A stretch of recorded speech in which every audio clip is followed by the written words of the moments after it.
OK សួស្តីបងប្អូនទាំងអស់គ្នាថ្ងៃនេះមកបង្ហាញបងប្អូនទាំងអស់គ្នាពីរបៀបនៃការបើកកម្មវិធី Microsoft Word បិទកម្មវិធីនិង minimize កម្មវិធី Microsoft Word ទាំងអស់គ្នាអញ្ចឹងដោយសារតែមានបងប្អូនមួយចំនួនគាត់នៅតែអត់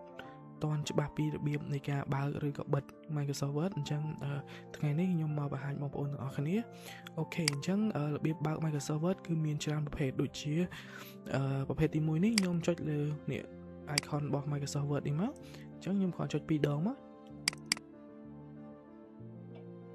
អូខេអញ្ចឹង Microsoft Word របស់យើងនឹងបើកមកអញ្ចឹងណាអញ្ចឹងខ្ញុំចូលមួយវិធីទៀតអូខេអញ្ចឹងបងប្អូនក៏អាចគ្រាន់តែ right click មកខាងស្ដាំរបស់យើងនឹងមកចុចពាក្យ open មកក៏បើកដែរអូខេអញ្ចឹងមួយទៀតវិធីមួយទៀតបងប្អូនអាចគ្រាន់តែចុចកន្លែងនេះកន្លែង search នេះមកហើយវាយពាក្យ word មកនេះឃើញទេអញ្ចឹងបងប្អូនចុចលើកន្លែងនេះក៏បានឬក៏ចុចលើពាក្យ open នេះក៏បានដែរអញ្ចឹងជាទូទៅខ្ញុំគ្រាន់តែវាយអក្សរ Microsoft Word អញ្ចឹងហើយខ្ញុំចុចលើវាមកវានឹងចេញមកអញ្ចឹងទៅអូខេអញ្ចឹងពេលដែលខ្ញុំបើក Microsoft Word ខ្ញុំមានច្រើនវិធីអញ្ចឹងមិញខ្ញុំចុចប៊ូតុង search អញ្ចឹងមួយទៀតខ្ញុំអាចចុចនេះ key window នេះនៅលើ key window អញ្ចឹងណា key start គេហៅ key start នៅលើkeyboard របស់យើងហ្នឹងឬក៏លើ laptop របស់បងប្អូនទាំងអស់គ្នាហ្នឹងចុចលើវាមកវានឹងចេញផ្ទាំងមួយនេះមកហើយឃើញទេនេះវាចេញផ្ទាំងមួយហ្នឹងមកហើយបងប្អូនក៏អាចឃើញនេះរូបដែលយើងធ្លាប់បើក Microsoft Word Excel PowerPoint អីហ្នឹងអញ្ចឹងណាតែបើសិនជាបងប្អូនអត់ឃើញទេបងប្អូនគ្រាន់វាយពាក្យ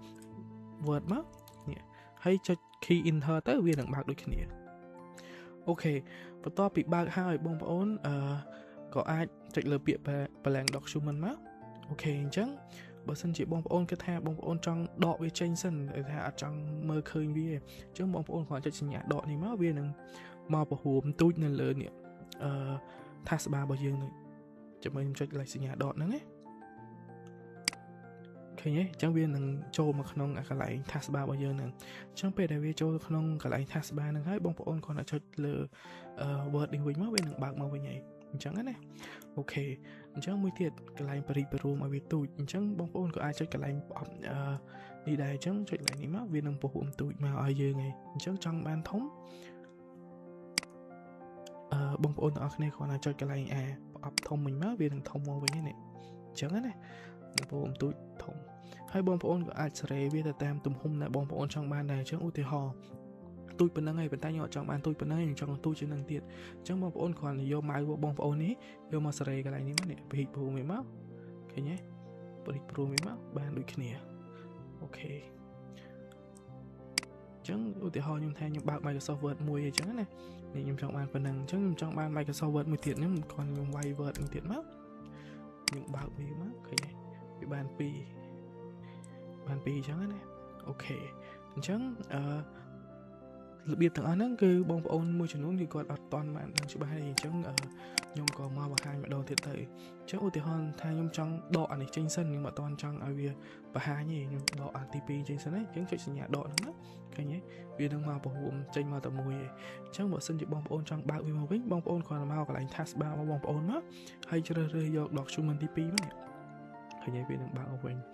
ហើយតើតើនឹងការបិទវិញគឺបងប្អូនគ្រាន់ចុចសញ្ញាខ្វាយនេះមកMicrosoft Word របស់យើងនឹងបិទ automatic មកអូខេឃើញទេអញ្ចឹងវានឹងបិទតែតើតើនឹងបើសិនជាបងប្អូនមានឯកសា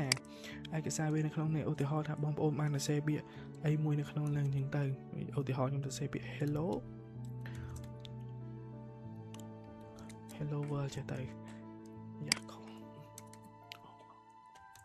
Word ចេះទៅអញ្ចឹងពេលដែលបងប្អូនចុចបិទវានឹងសួរយើងតើយើងចង់ save ឯកសារនឹងទុកឬក៏អត់អញ្ចឹងឧទាហរណ៍ខ្ញុំបិទវាអញ្ចឹងខ្ញុំ close វាចោលចឹងណា